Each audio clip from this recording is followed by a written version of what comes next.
You are listening the compilation of the most interesting Reddit stories. Let's dive into them.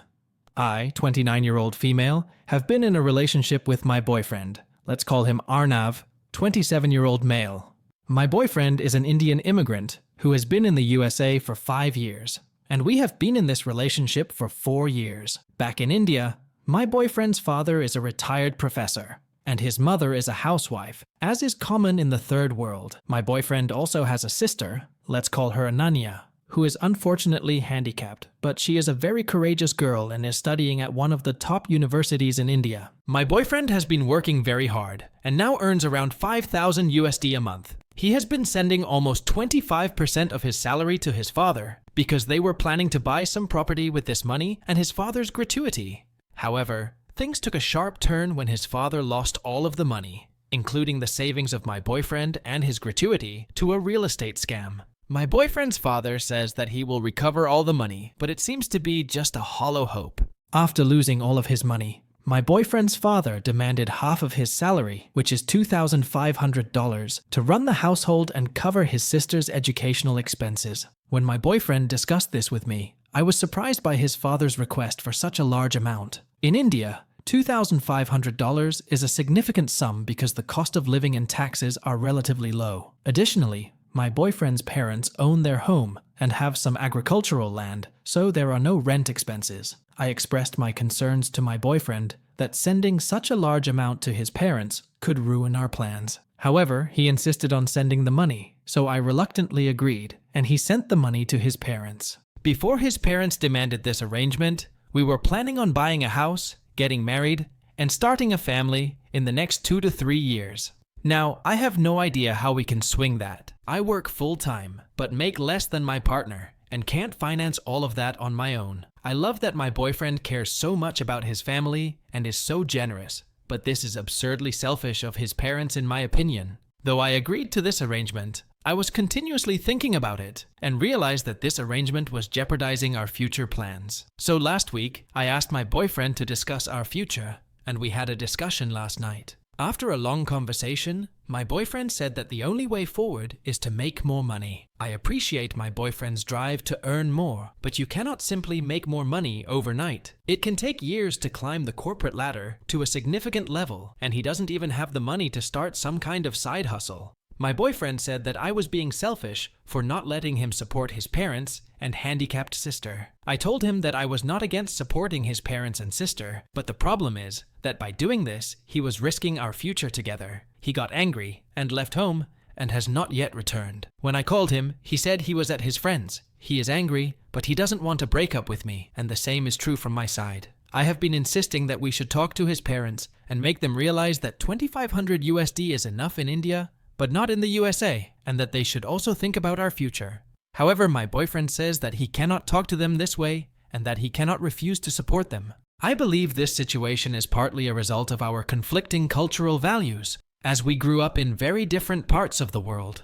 However, I am feeling extremely upset about it. I am upset that his parents are prioritizing their lavish lifestyle over their child's well-being, and I am upset that he is jeopardizing our future because of his father's bad investment decisions. So, AITAH? Everyone sucks here except OP's boyfriend. Arnav's father made a blunder by losing his money in a real estate scam. Normally, he should face the consequences of his mistake, at least in the form of constrained finances, but he is not ready for it and is demanding 2,500 USD for a luxurious life. I think OP should give around 1,000 USD to his parents because there is no rent, and Arnav's father also has a monthly pension. As far as OP is concerned, she should not force her boyfriend to stop sending money to his parents altogether. Instead, she should discuss things with her boyfriend and convince him to talk to his parents about the situation. Communication is the only solution for such an odd situation, so I will suggest OP communicate. Let's move on to another Am I the A-hole, where OP and his wife handed over their former foster daughter, now a drug addict, to the police when she asked them to take her in and do something for her welfare. Now, OP and his wife regret it. I, 39-year-old male, have been married to my wife Hazel, 37-year-old female, for 11 years. Unfortunately, we do not have children because my wife had a hysterectomy due to cancer. We had many options for having kids, but we chose to foster because there are millions of children in the world who need a loving home, which we can provide for at least 4 to 5 children. Our first placement was with a rebellious girl, Emma, 12-year-old girl. We were her 5th foster home in the last 2 years. My wife and I did everything we could to help our foster child, but she was rebellious. She ran away, broke things, stole, and lied incessantly. This behavior persisted for months, with brief moments of improvement followed by setbacks. After her 6th runaway attempt, we reached our breaking point and requested her removal. In response, she accused us of only caring about the money and not her well-being. We were devastated and reminded her of the love and support we had provided, including saving the foster care money for her future. We showed her the substantial savings in the bank account, intended to be hers when she turned 18. I think it was at that point that she realized we cared about her, but it was too late. She went back into the system, and I'm not sure what happened. Life went on. We adopted 3 children after her and moved to another neighborhood for some personal reasons. Last week, around 1 a.m., my wife received a call from Emma, now 14, who was standing in front of our old home. When asked why she called, she explained that she had run away from a foster home and had been living as a homeless person for weeks. She expressed her desire to move in with us. I felt bad for her, but taking her back was impossible. We feared she would run away again. We told her that we had moved to a nearby neighborhood and that we would be there in a short time. However, instead of going for her, we called the police and they took her in. The police later told us that she was carrying drugs with her and had stolen a few things from her foster home. They informed us that she would go to juvenile detention until she is 18. The police asked us if we wanted updates on her. We declined and told them not to contact us again. When I told this story to my colleagues, some of them said that we did right, but the others said that we should have not done this, and we are for giving her to police. They said that if we had taken her in, it would have been very well for her welfare, and that if she remained in the juvenile detention, she might come out as a potential criminal. These opinions of my colleagues took me aback. We never thought about it. We just thought that she was rebellious, and we should not take her in. In the evening, I told my wife about what my colleagues had said. My wife shared a similar opinion from her colleagues, so we decided to go to the police and ask for her to be taken in again. However, the police informed us that we would have to follow a lengthy legal procedure for this, and that it was up to Emma's willingness if she wanted to move in with us or not. Now, I am on Reddit with 2 questions. Are we jerks for calling the police on him and not taking her in when she requested? The second question is, should we now embark on the legal procedure to take her in, and would she agree to move in with us? OP and his wife should have taken Emma in when she called them and requested to stay with them. Now, going through the legal procedure for her is futile because she is not going to come with them. When she called them, they were her best option, but they are no longer. What do the Mac Reddit fans think? Is the OP an AH or not? Let me know in the comment section below. If you like the stories I brought you, just hit the like button, share them as much as you can, and don't forget to subscribe to Mac Reddit for a daily dose. Bye-bye. See you tomorrow with some more spicy fries.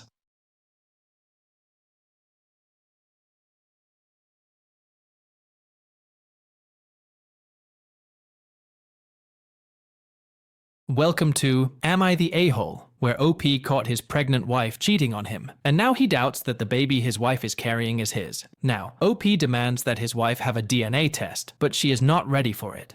I, 35-year-old male, have been married to my wife, Emily, 33-year-old female, for 5 years, and we live in New York. We have a 3-year-old son together. My wife has been in 2 relationships before me, and she had many male friends as well. Honestly speaking, I didn't have any problem with it, but my demand was that she should keep a reasonable distance from her male friends. One of my wife's male friends, Locus, 34-year-old male, moved to France for a job. He visits his hometown almost once every 6 months, and I have met him 2 to 3 times. However, my wife has been friends with him for more than 6 years and often hangs out with him whenever he comes home. Around 7 months ago, my wife went on a trip with her friend Locus. It was a normal thing for us because she had gone with him many times before. At that time, we were trying to conceive. After some time, we took a pregnancy test, and it came back positive. We were very happy about the pregnancy, and I even threw a party for our upcoming child. However, after around 10 weeks of the pregnancy, my wife was at home, and I was at my job when I suddenly became sick. I took half a day off and came home after seeing the doctor. When I reached our bedroom, my wife's phone was lying on the bed,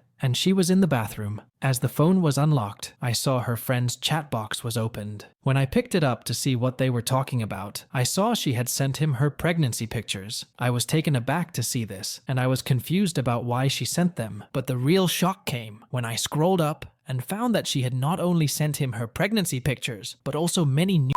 I was baffled by seeing all this. When she came out, she was terrified to see me with her phone in my hand, and she became confused. Before she could ask for her phone, I showed her the pregnancy pictures she had sent to her friend and asked, "What is going on?" She said that her friend wanted to see her pregnancy pictures, so she sent them. Then, I scrolled through her phone, and I showed her the she had sent to her friend and asked, "What the hell is this?" She was speechless. I asked her why she was cheating on me. Initially, she tried to defend herself and denied that she was cheating on me, but as she was completely defenseless, she admitted that she was in the wrong and immediately apologized for her mistake. Her apology was unusual because she doesn't usually apologize for her mistakes so easily, so I suspected that something was fishy. Since I was feeling unwell, I told my wife that we would discuss the matter in the evening, and I went to bed, but I couldn't sleep due to what I had recently discovered. When I calculated the dates and days of her pregnancy, I began to doubt if the child my wife was carrying might not be mine.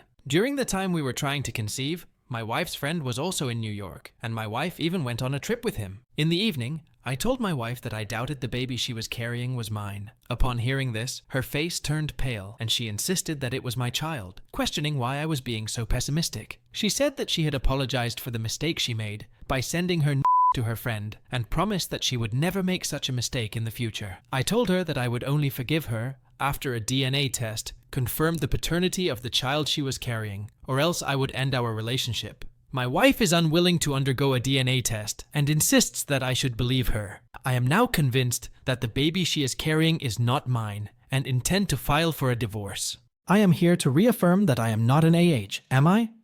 OP is not an AH, and his demand is 100% justified given the fact that when she got pregnant, she was on a trip with his friend. If OP's wife doesn't agree to a DNA test, it is clear that the baby she is carrying is not his, and OP must part ways as soon as possible. I will rate OP 0 out of 5 on the AH scale. As for OP's wife, she is a big AH for sending his to his friend and cheating on her husband. It is really disgusting. So, I would give her 5 out of 5 on the AH scale.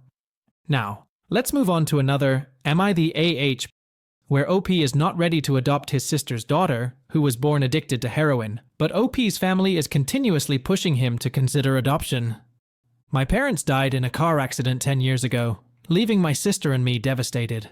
After their passing, my sister, Hazel, 29-year-old female, and I decided to live together. At that time, I was working a part-time job, and my sister was working full-time, earning more than double my salary. She was paying for most of our household expenses. However, after 3 months, my sister told me that she was moving in with her boyfriend William and would no longer be able to help me financially. I would have to cover all my expenses on my own. My salary was low, but it was enough for me to cover my expenses. However, I could not maintain the standard of living I had before our parents' death. After a year of moving in with her boyfriend, she stopped contacting me. Later on, from one of her friends, I learned that she had moved to New York with her boyfriend, and I didn't see her until 2 months ago. I had a fairly good relationship with my sister, but I didn't expect her to end contact with me. After high school, I started working a full-time job and also began a side hustle. After about 2.5 years, my side hustle began generating a substantial income, exceeding my job salary. Consequently, I left my job and focused on my side hustle full-time. Now, I am a successful businessman and doing very well for myself. 2 months ago, I found out that my sister had been arrested for possession of drugs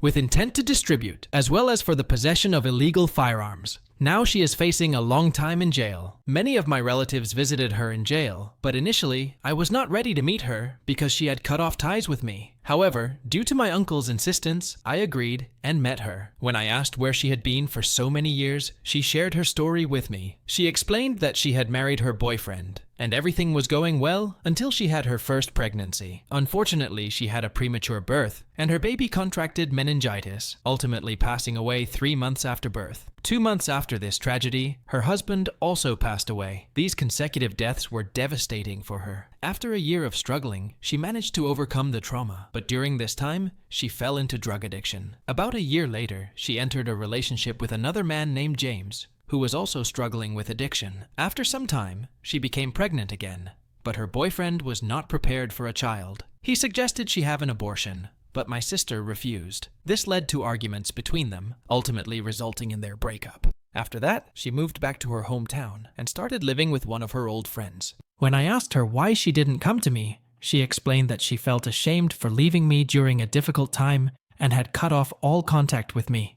I forgave her for the past, but the current issue is that she recently gave birth to a baby girl, my niece, who was born addicted to heroin just a few days ago. The baby is still in the hospital, going through withdrawal, and it's absolutely heartbreaking to see. This poor baby is innocent in all of this, and it kills me to think about the rough start she's having. My uncles and aunts are pressuring me to adopt the baby. They believe I'm the most stable one in the family and should step up. No one else can afford to take in the baby. They say I have my own place, a steady income, and no major responsibilities or kids of my own, making me the best option. While I technically could do it, I don't feel ready. I am afraid to take on the huge responsibility of caring for a newborn with special needs. I feel overwhelmed because I have no experience in raising a child, especially one who has already faced so many challenges. I never really wanted children of my own. Despite expressing my concerns to my family, they insist that I should take her in to prevent her from entering the foster care system. My aunt, whom I have always treated as my mom, even accused me of abandoning my niece, similar to how my sister did by getting involved with heroin. I am feeling overwhelmed, as the baby is due to be discharged from the hospital soon, and my family's expectations are increasing. I care deeply for my niece and want to ensure she doesn't suffer. However, I am anxious about providing her with a good life and fear feeling trapped or resentful in the future. I am totally confused about it, and don't know whether I am in the wrong or not. Do you think I am the jerk for not wanting to take in my drug-addicted niece? OP is being a little AH for not adopting his niece when she needed him the most. He might not like children, but I think it is his moral responsibility to support his niece. So, I would give OP 2.5 out of 5 on the AH scale. What do the Mac Reddit fans think? Is the OP an AH or not?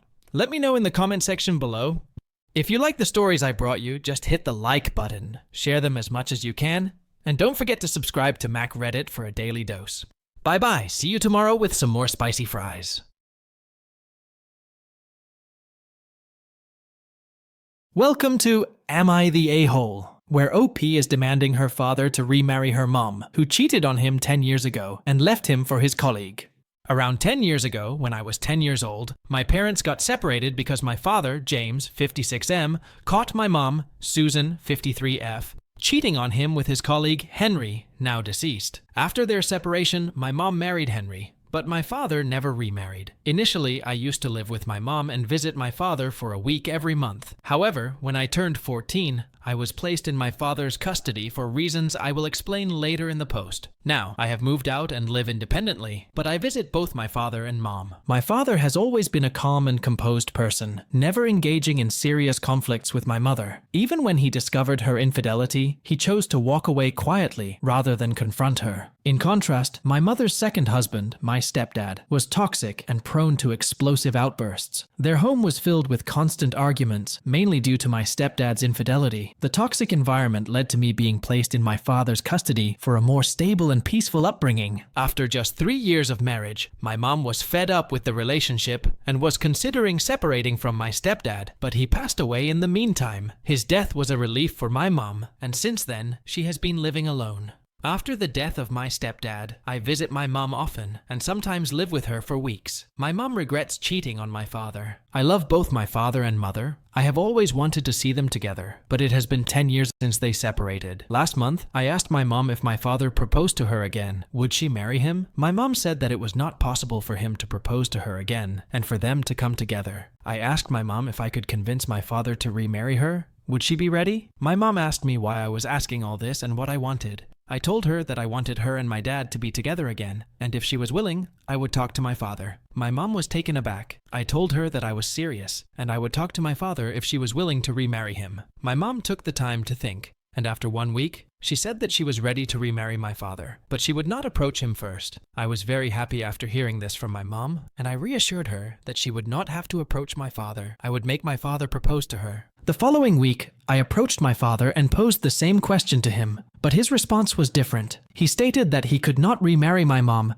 because he was already in a relationship with another woman. I was taken aback upon hearing this from my father. I inquired about his girlfriend's whereabouts, as I had never seen her. My father informed me that he had recently entered into a relationship with her. I was truly shocked because my plans seemed to be falling apart, and there appeared to be no chance of my parents remarrying. After contemplating the situation, I asked my father to introduce me to his girlfriend. I asked him because I doubted he was lying and was saying this just because he didn't want to talk about remarrying mom. My father told me that his girlfriend was out of town for a week, but he promised to introduce me to her when she returned. The assurance in my father's words made me believe that he might indeed be in a relationship. The following week, my father called me and asked me to meet his girlfriend. My father introduced a lady named Carol. When I saw the lady, I doubted she was my father's girlfriend. However, I didn't say anything about it. We had dinner that she had cooked at my father's home, and after dinner, I returned home. When I reached home, I received a call from my mom, asking me when I was going to talk to my father about their remarriage. I told her that I would talk to him tomorrow, as I already had doubts that my father was lying about his girlfriend. So after my mom's call, I returned to my father's home. My father was surprised to see me there. He asked me what had happened and why I had returned. Instead of answering his question, I asked, "Where is your girlfriend, Dad?" My father seemed confused and said he had just dropped her off at her apartment. I questioned why she didn't stay with him. As my father tried to explain, I interrupted and told him I knew she was not his girlfriend, but just a friend or colleague. My father attempted to come up with another story, but I informed him that I knew the truth, and he didn't need to struggle to carve another story. Finally, my father admitted that Carol was not his girlfriend, but rather a female friend who was helping him with everything. I told my father that I loved him and my mom, and I wanted to see them together. I asked him to consider remarrying my mom. My dad seemed confused and hesitant. I asked him what the problem was with remarrying, and I informed him that my mom was already on board with the idea. He said that it was very difficult for him to consider remarrying a woman who had cheated on him and broken his trust. I told my father that he was right, but my mom had changed now, and she regretted her past actions. She also wanted to marry him again. I explained that if they got married, it could change both of their lives for the better. Initially, my father was not open to discussing the idea of remarrying my mom, but after I persisted, he said that he needed some time to make a final decision. I agreed and told him that we could revisit the topic in 2 weeks. The next morning, I spoke to my mom and urged her to take action if she truly wanted to remarry my father. I told her that my father might agree to marry her, but she needed to assure him that she had changed and was committed to the idea. My mom asked me what she should do, and I advised her that if my father didn't propose, she should take the initiative, regardless of his reaction. After all, she was responsible for their separation, and she should take the first step. Initially, my mom was not ready to propose to my father, but finally, she agreed that she would propose to him if he agreed to marry her. I was very hopeful that my father would agree to remarry my mom. So, after 2 weeks, I talked to him about it, but he informed me that he cannot. It was very disappointing for me. I told my father that if he didn't want to approach, mom was ready to take the first step. I begged him for their reunion, but he didn't budge an inch. He said that he cannot digest marrying a lady who cheated on him 10 years ago. I told my father that it was useless to be stuck in the past, and he must move on, but all was in vain. I finally confronted my father. I told him that if he didn't agree to remarry, I would cut ties with him. My father wanted to explain something, but I left without listening to him, and asked him if he wanted to have a relationship with me, he would have to remarry mom, and then I left. It has been 4 days since then, and I have not received any calls from my father. I am confused, and don't know what my father has decided to do. Now, I doubt he might cut ties with me as well. Here, OP is being an AH for forcing and emotionally blackmailing her father to remarry her mom when her father still hates her. No matter her mom has changed now, OP's father still hates her for cheating on her. In fact, OP's mom has not changed. She had no other option. The main point to note is that OP's mom is still not ready to accept that she was in the wrong for cheating on her husband. That is why she was initially demanding that she would not take the first step. If she had really realized her mistake, she should have gone to OP's dad, apologized to him, and requested him to marry her. But this is not the case here. She is still behaving as a Karen and entitled. So OP is trying all this in futile. So I would give OP 2.5 out of 5 on the AH scale and would rate OP's mom 3.5 on the AH scale. What do the Mac Reddit fans think? Is the OP an AH or not? Let me know in the comment section below. If you like the stories I brought you, just hit the like button, share them as much as you can, and don't forget to subscribe to Mac Reddit for a daily dose. Bye bye, see you tomorrow with some more spicy fries.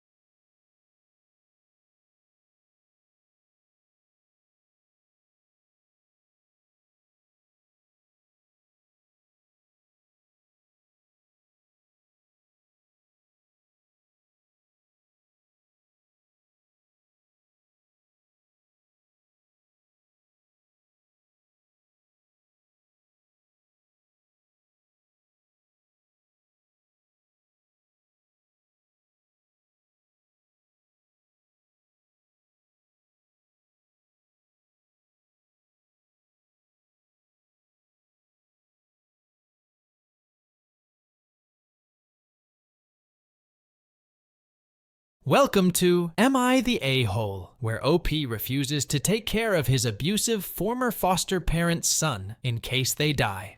My now 26-year-old male parents passed away in a car accident when I was 11 years old. After their death, I was placed into foster care. My foster parents, Henry and Olivia, had been married for 5 years, but had no children of their own. To me, they were awful, emotionally and sometimes even physically abusive. They controlled every aspect of my life, making me feel worthless and like a burden. I endured their mistreatment for 6 long years before being placed with a new foster family. Thankfully, my new family was much kinder, but the memories of those difficult years lingered for years, and I still hate my former foster parents. After moving in with my new foster family, I came out of the trauma, completed my studies, and now I am working a full-time job and doing very well for myself. And I have even started my own small business recently. My life is not perfect, but I am proud of where I am now. Around 1 month ago, I was at the local market doing some regular shopping when I ran into my former foster parents. I hadn't seen or spoken to either of them since I left their home, and honestly, I never wanted to. However, when they saw me, they acted as if nothing had happened and greeted me as if we had a good relationship in the past. I didn't want to talk to them, but they were persistent, and I felt obligated to engage in conversation. They informed me that they had recently moved into the neighborhood where I live. They also mentioned that they had a baby through IVF and were planning a sip and see party for the new arrival. I congratulated them and told them I was leaving for urgent work. However, they requested me to come to their home, but I politely declined and again told them that I was getting late and would have to leave.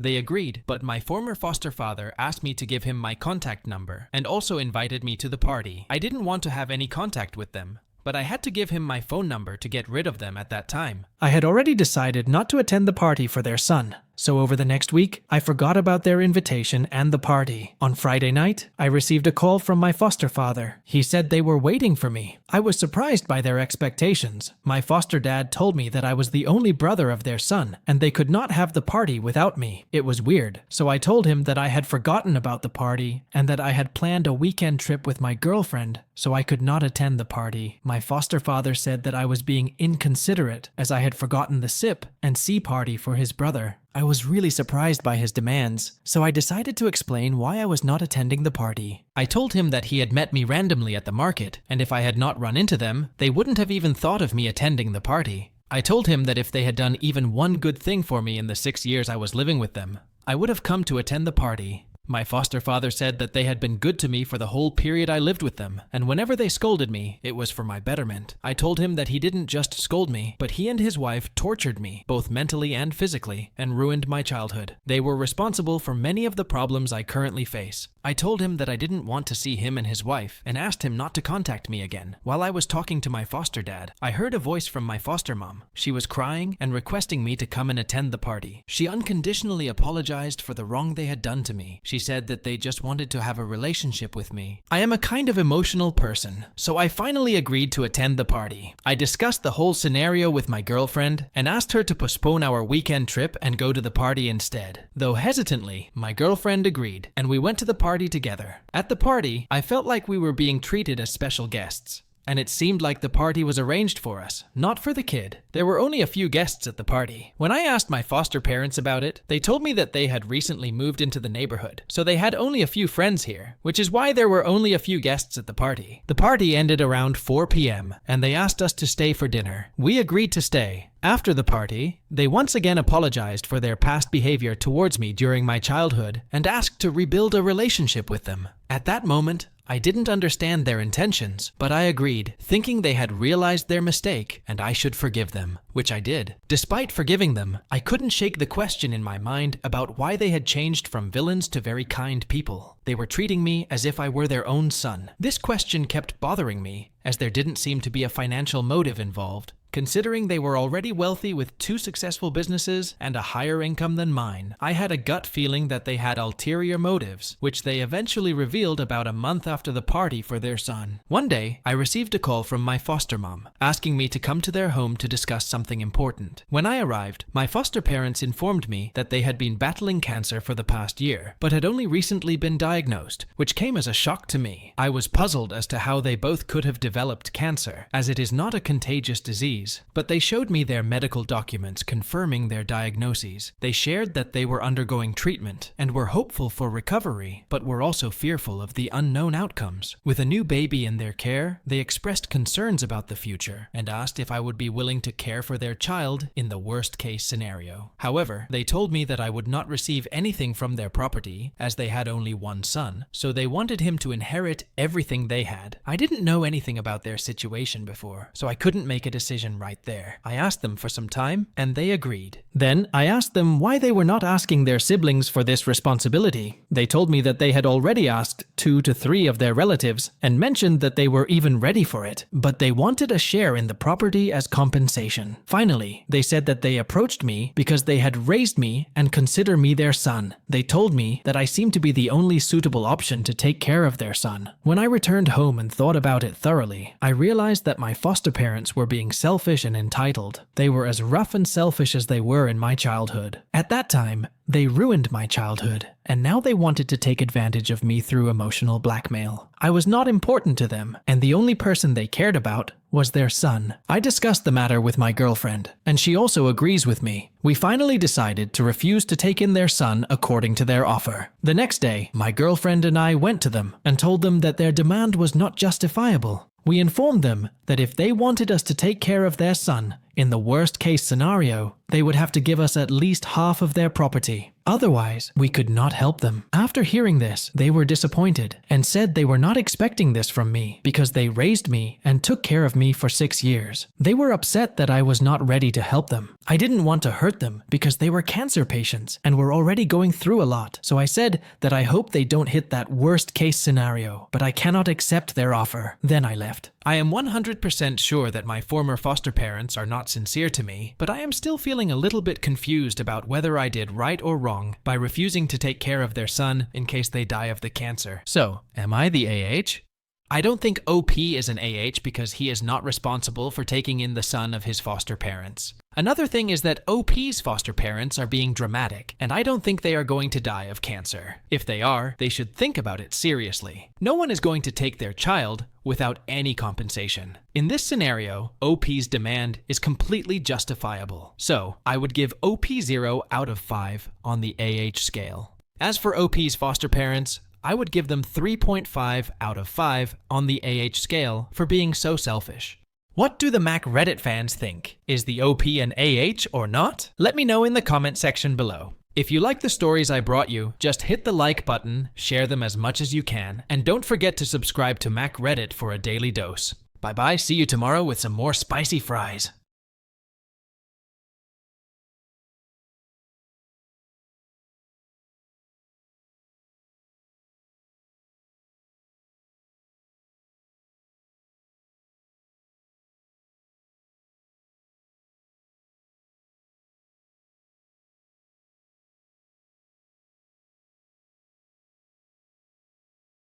Welcome to Am I the A-hole, where OP's sister-in-law accuses him of cheating on her sister, but later they learn that the accusation was false.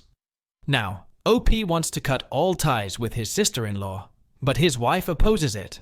I, 34-year-old female, have been married to my wife, Emma, 32-year-old female, for 10 years, and we have 2 children together. My wife is a stay-at-home mom, and I work a full-time job, usually returning home around 1 a.m., due to the nature of my job. 2 days ago, as I was driving home from work, I saw a girl who appeared to be around 20 to 21 years old, walking alone. I was surprised to see her out at that time, especially since the area was known to be unsafe at night, due to incidents of sexual assaults. I stopped by her and offered her a ride. She seemed hesitant but agreed, and I drove her home.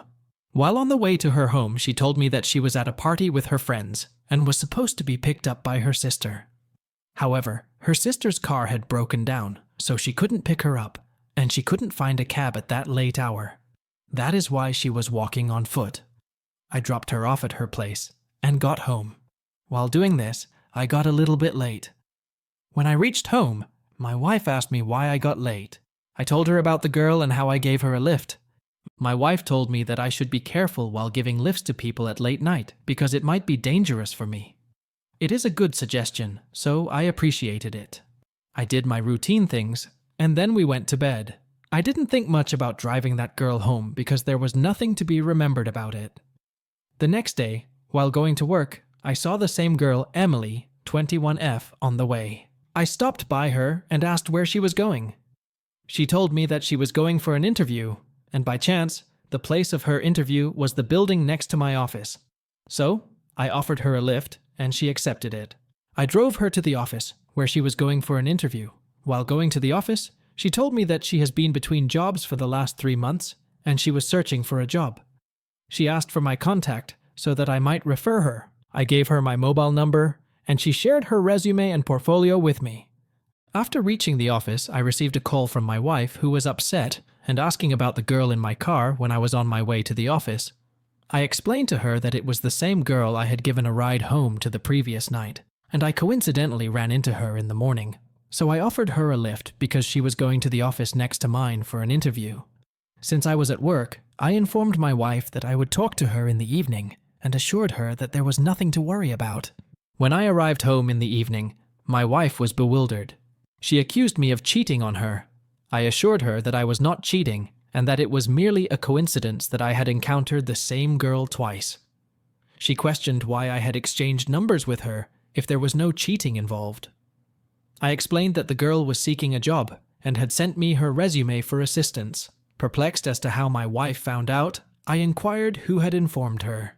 She revealed that it was her sister, my sister-in-law, who told her all this.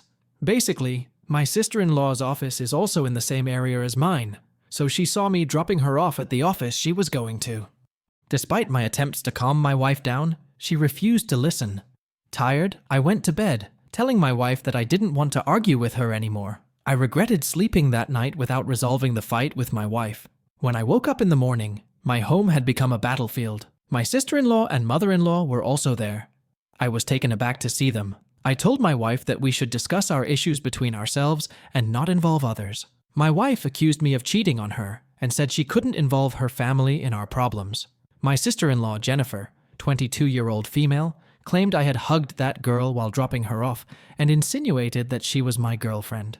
It was a clear lie, and I asked my sister-in-law to leave my home. This angered my wife, and a heated argument ensued. I told her I wouldn't discuss anything until her mother and sister left, and I told her that there was no need to create drama because our children were also at home. I asked her to check my phone and whatever she wanted, but I was not ready to talk to her sister and mom about our personal matter. Then I left the home. I took our children out, and we returned home in the evening. My sister-in-law and mother-in-law had gone to their home, and my wife's mood was off, but she was not as aggressive as she was when I went out. I told my wife that I am not cheating on her and that I had nothing to do with that girl. My wife said that if I were telling the truth, I should let her talk to her in person. I told her that she is not even my friend, so how could I ask her to meet my wife? My wife insisted that she would only be satisfied if I took her to meet her. I asked her to give me some time to think about it. After thinking about it thoroughly, I contacted Emily and told her the whole story and requested her to clear the matter. After some time, I told my wife that she could talk to Emily. My wife spoke to her, and things became clear within minutes. Emily explained to my wife that she had nothing to do with me, and that she had a boyfriend with whom she recently started a relationship. She even sent pictures of herself with her boyfriend proposing to her. After the call with Emily, my wife apologized to me for accusing me of cheating, and then she showed me her boyfriend's picture and asked, "Do you know this guy?" I didn't know, so I told her I don't. She said, "I know who this guy is, and I also know what all this was about." I asked her what the matter was. She told me that he was Daniel, the same person who had rejected her sister's proposal recently. I was shocked to hear this. It turned out that Daniel, who rejected my sister-in-law's proposal, was actually Emily's boyfriend, the girl I had given a lift to that night. My sister-in-law had orchestrated this whole scheme in the hopes that when Emily's boyfriend found out that she was cheating on him, he would break up with her, creating an opportunity for my sister-in-law. It was a truly disgusting plot. My sister-in-law didn't care about our relationship. For creating an opportunity for herself, or take revenge, she accused me of cheating and made us fight among this. We confronted my sister-in-law for making such a mean plan for her advantage. Every piece of evidence was against her, and she could not defend herself, so she went into a refusal mode and said that she didn't know who that girl was, and that I just saw a girl with me exchanging numbers with her, and she told this to her sister. I told her that I don't want her to come to our home, and that I don't want to have any relationship with her from now on. My wife was also angry over what my sister-in-law did, but she didn't want to cut off all ties with her sister. She just wanted an apology, and now she is asking me to forgive her. My mother-in-law says that I am being a jerk for not forgiving my sister-in-law, for mistakes she made just because of a misunderstanding. I am sure that it was just because of a misunderstanding, but my sister-in-law did all this for her advantage and without caring about our relationship. So, am the jerk for cutting all ties with my sister-in-law? OP is not the AH, and cutting ties with such a selfish sister-in-law is 100% justifiable. So, I would give OP 0 out of 5 on the AH scale. OP's sister-in-law is a big AH for being so selfish and inconsiderate, so I would give her 5 out of 5 on the AH scale. OP's wife is also an AH for supporting her sister, or at least because she has a soft spot for her despite the fact that she accused her husband of infidelity. So, I would give her 4.5 out of 5 on the AH scale.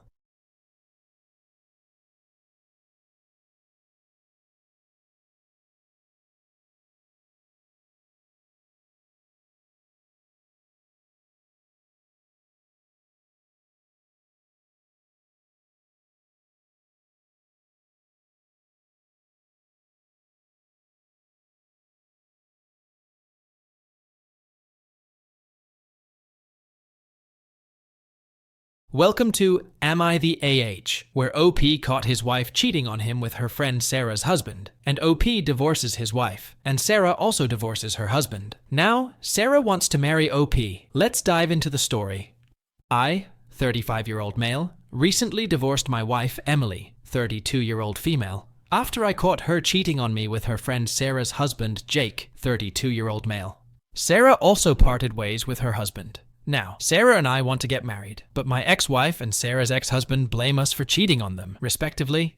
Background: I was married to my wife for 7 years, and we have 2 children together, a 6-year-old boy and a 5-year-old girl. We live in a small town in Texas, where most people know each other. My wife's best friend, Sarah, was very close to us, and she would often visit us. We had a close bond with her from the beginning. Sarah's husband, Jake, was my classmate in high school, but I have never liked him because of his bullying nature and tendency to flirt with other girls. However, Sarah seemed happy with him, and that was what mattered to me, so I never expressed my dislike for him. However, a few months ago, I stumbled upon something that shocked me to the core. I have been working in IT and also offer services for installing and maintaining security systems for small businesses. One day, a motel owner asked me to install a new security system at his motel. As I was going through the footage to test the cameras, I noticed something shocking. I saw Jake entering a room with a woman. Initially, I thought she must be Sarah, but she was not. She was an old schoolmate of ours, Emma, with whom Jake was in a relationship in high school. Later on, she ghosted him for marrying an older man. However, they got separated soon, but I don't know the reason. Emma and Jake seemed to be very comfortable with each other, and anyone could tell what was going on between them. When I asked the motel owner about Jake, he told me that he was their regular customer, and he had been visiting their motel for almost a year, at least once every week. I'd requested him to give me the footage of Jake and that girl entering the room. The motel owner was initially hesitant, but he agreed. After discovering Jake's infidelity, I found myself in a tough spot. I knew that telling Sarah would ruin their marriage, but keeping quiet meant letting her live with a cheater,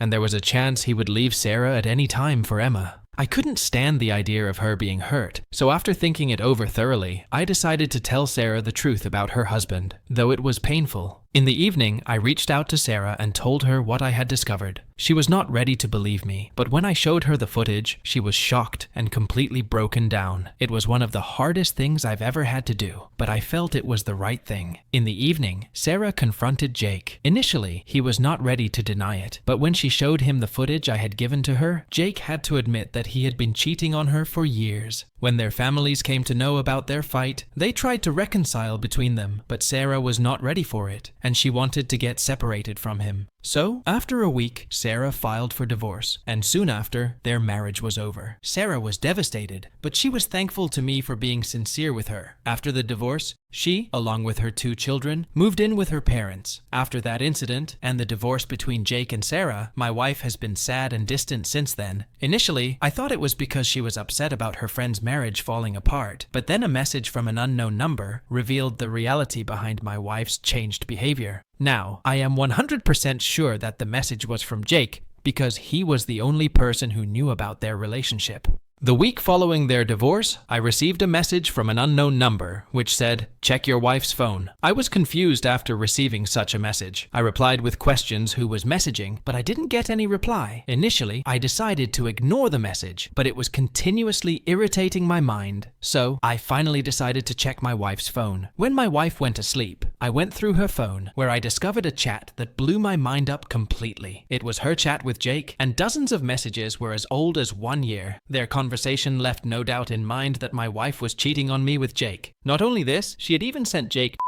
In the morning, I confronted my wife and asked she was cheating on me, but she was also not ready to accept that she was cheating on me. But when I told her that I had checked her phone and even taken photos of their conversation, she had to admit that she was cheating on me. However, she said that I was wrong for checking her phone and crossing her boundaries. I told her to explain her infidelity without beating around the bush. Though it is wrong to check someone's phone, it is not as wrong as cheating and keeping one's partner in darkness. My wife was trying to make a scene about checking her phone without her permission and push her infidelity aside. I made it clear whether she accepted or not, I was going to file for a divorce because I had enough evidence that she was cheating on me. So, she finally admitted that she had been cheating on me. However, she also apologized for her infidelity and promised that she would not do anything like this in the future. I told her that I don't care what she would do in the future because she would not be my wife anymore, and told her that I had decided to part ways with her. Our families tried to salvage our marriage, but I was not ready for living with her anymore. So I filed for a divorce and also claimed custody of our son. She wanted custody and child support, but the court refused her custody due to her history of drug addiction. Fast forward to now. 4 months after my divorce from my ex-wife, I received a proposal from Sarah. She said that since we knew each other very well and were aware of each other's past, she wanted to marry me. I was a bit surprised by the proposal, but I didn't respond right away. Instead, I asked her for some time. After discussing the proposal with my children and parents and thinking about it thoroughly, I finally accepted her proposal, and we are getting married next month. When my ex-wife and her ex-husband learned about our upcoming marriage, they both blamed us, saying that we were already in a secret relationship and that we broke up with them to marry each other. When I discussed this with Sarah, she asked me to ignore them and focus on our future. It is a 100% lie that Sarah and I were in a secret relationship, but I am still a bit confused about the marriage. So, are we the jerk here? Should I proceed with marrying Sarah? OP is certainly not an AH. It is crystal clear, so I would give him 0 out of 5 on the AH scale. However, OP and Sarah must beware of their exes, because they may try to create problems for them in the future. They might try to sabotage their marriage as well. As for OP's wife and Sarah's ex-husband, they are big AHs for cheating on their partners, and now for trying to blame their partners. They both deserve a 5 out of 5 on the AH scale. Let's now move on to another Am I the AH, where OP is struggling with his father's expectations. I, 17-year-old male, am the only son of the most famous couple from Spelman College back in the 1990s. My parents, the epitome of youthful allure, were the golden couple, the ones everyone admired, and their photos have adorned our home, capturing their radiant smiles and persuasive charm. Though I am their son, I am different and sometimes seem queer to my parents. I didn't inherit their charisma or athletic prowess. Instead, I am a quiet boy who prefers reading books and painting to sports. My father, a former football champion, could not understand my lack of interest in sports. To motivate me, he told me many stories of his glory days, expecting me to follow in his footsteps. I, interested in writing stories, instead of making them, wrote all of my father's stories, with some exaggeration, in my diary. It was a type of love I showed to my father, but perhaps they didn't really understand. When my father saw the notebook on which I had written those stories, he was very disappointed. He came to me and said I have their genes, and I must be out on the field leading a team, whether it be a football, volleyball, or even cricket team. After listening to the whole lecture, I just retreated to my room. I didn't understand why my parents had so many expectations of me. Then came the social circle. Here too, I don't take after my parents. My parents hosted large and lavish parties and had many friends. If I were to meet all of their friends, it would take me almost a year to see them all, one by one. Meanwhile, I stood awkwardly by the punch bowl, Wondering why I couldn't connect, I told my father that I am not good at socializing. With disappointment on his face, my father told me I am his son, and I should be charming like him and my mother. But I didn't fit in at social gatherings. I was a bookish boy. After many failed attempts, my father finally scolded me, calling me a failure. His words cut deep. I retreated to my room again, thinking I had strayed so far from their legacy. For a while, I thought I might not be their son, but I had to discard this thought because I take after my father in appearance. The next morning, I confronted my dad and told him that I am not him, and I cannot be. He told me that he didn't want me to be like that and went out of the home. In the evening, finally, I went to my mother and told her that the dad is forcing me to be like them, but I am different from them. If you think there is only one definition of success, getting popular and being social, then you might be wrong. Let me live my way. When I said this, my father just entered the home, and he had perhaps listened to our conversation, or at least the last sentence. He just shouted, "Your path leads nowhere." Disappointed with my parents, I went to the roof and sat under the open sky. Then a list of questions started repeating in my mind. Am I really a failure? Or am I heading toward a different kind of success that does not fit the glossy pages of a yearbook? Finally, I decided that I would live life my way, and I am not going to follow the footsteps of my parents or anyone else, and I would be an authentic failure than a counterfeit success. So, AITAH for defying my father's expectations? And is my parents' behavior justifiable? OP is not an AH, and OP's parents' demands are not justifiable. In fact, they are AHs for demanding something from their son that he is not suited for. So, I would give OP 0 out of 5 on the AH scale, and would rate OP's parents 4.5 out of 5 on the AH scale. What do the Mac Reddit fans think? Is the OP an AH or not? Let me know in the comment section below. If you like the stories I brought you, just hit the like button, share them as much as you can, and don't forget to subscribe to Mac Reddit for a daily dose. Bye-bye. See you tomorrow with some more spicy fries. Hi guys, welcome to Mac Reddit, where tales are not just told, they come alive. As always, today, I have come up with a very interesting Reddit story, exclusively for you. I hope you will enjoy it, and don't forget to show your love for Mac Reddit. It is the story of a man who married a girl from a well-off family for financial gains, but now he feels to be controlled and subjugated to his wife. Let's dive into it to see details. AITAH for marrying for financial gains, and now disagreeing with my wife because she wants to name our son after her late boyfriend. I, 29-year-old male, and my wife, Arza, 32-year-old female, are expecting our first child, a son. She is just about 2 months away from giving birth, and we have not yet agreed on a name. This is mainly because she has been insistent on giving our son the name of her late boyfriend, and I am not ready for it. When I disagreed, she said I must agree because her father has helped me financially, and all my businesses and luxurious life is due to her father. Now, I feel like helpless and humiliated. Background. My wife is a third-generation Canadian, and her parents run a very successful travel agency and many other businesses. In short, she comes from a well-off family. On the other hand, I moved to Canada 5 years ago on a work visa that I obtained through my wife's parents' agency.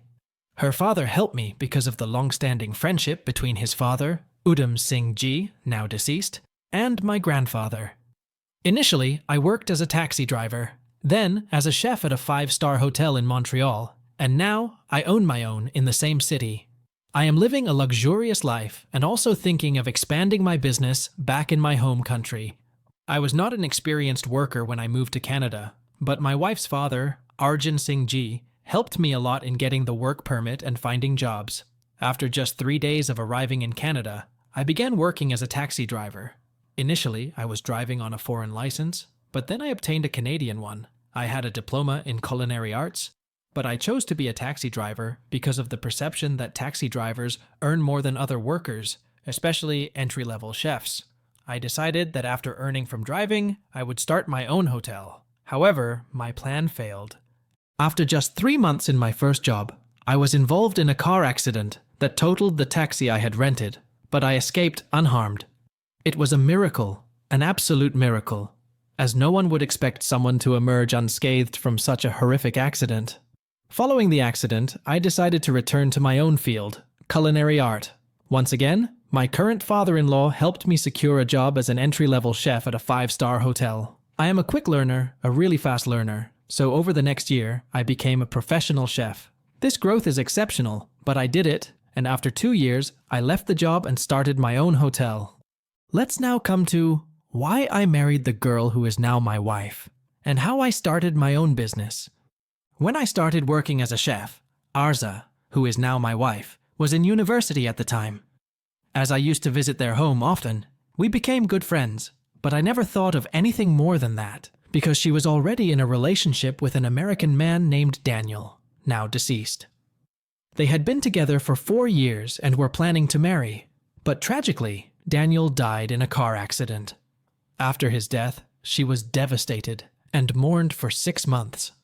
Her parents were concerned about her depression and suggested she should consider getting married and moving on, as her boyfriend was not coming back. After some initial resistance, she agreed to get married, but they were unsure who she should marry. She was also hesitant to enter into another relationship and lose another partner. In fact, she had developed thanatophobia. Because of these reservations, her parents wanted her to marry someone with whom she was not too attached. In other words, they were finding a scapegoat, and I became one. I learned all these things after the marriage. Had I known all this before, my life would have been a little bit different, perhaps easier. One day, my future father-in-law invited me to his home. When I arrived, they had arranged a luxurious feast for me. I was surprised to see all the arrangements and asked if there was something special, but my future mother-in-law told me that all those arrangements were for me. I asked, "Why all this?" She said they would tell me after dinner and asked me to move to the dinner table. After dinner, we all sat in the living room and started talking. After some time, my father-in-law said we should come to the point and discuss why we were there. He told me they had invited me to ask me to marry their daughter and inquired if I was committed to someone. They also mentioned that they would consider me as their son and were thinking of helping me start a 5-star hotel of my own. It was actually a business offer rather than a proposal. At that time, I had a girlfriend named Mia, 26-year-old female. I was angry with her due to some trivial reason, but we had not broken up. But when I received the wedding proposal and the offer for financial assistance, I decided to accept it without considering my girlfriend. However, I didn't rush. Instead, I asked them that I needed some time to make my decision. When I returned home, I thought about the proposal thoroughly and decided to discuss it with my parents, though I had already accepted it in my mind. I spoke to my parents, who had been concerned about my marriage and were anxious that I might marry someone from Canada. So, when they heard about the proposal, they immediately agreed and said I should accept it because there was no chance I would receive a better proposal.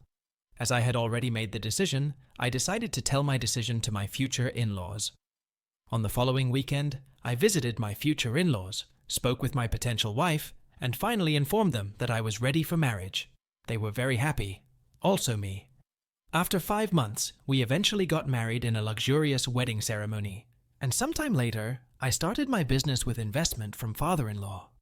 Everything was going well initially, but after my wife became pregnant, her behavior changed drastically. She started treating me as if I was her subordinate or as if she had purchased me.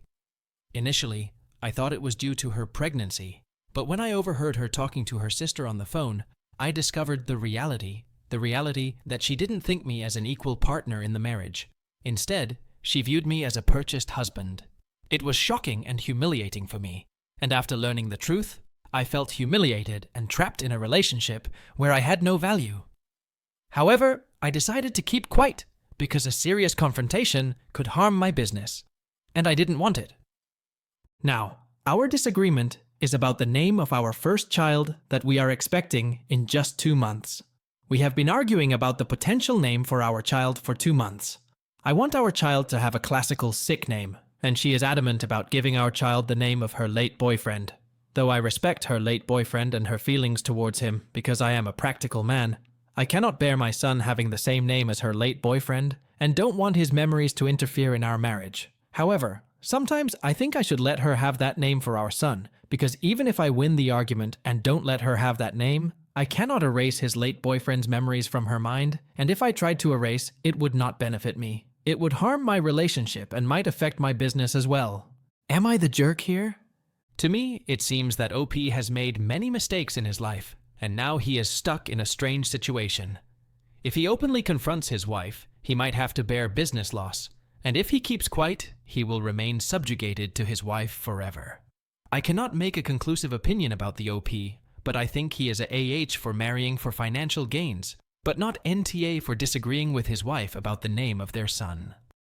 How was the video, guys? Did you like it? If you did, just hit the like button. Tell me in the comment section whether the OP is AH or NTA, and share it as much as you can. And don't forget to subscribe to MacReddit for a daily dose. Bye bye, see you tomorrow.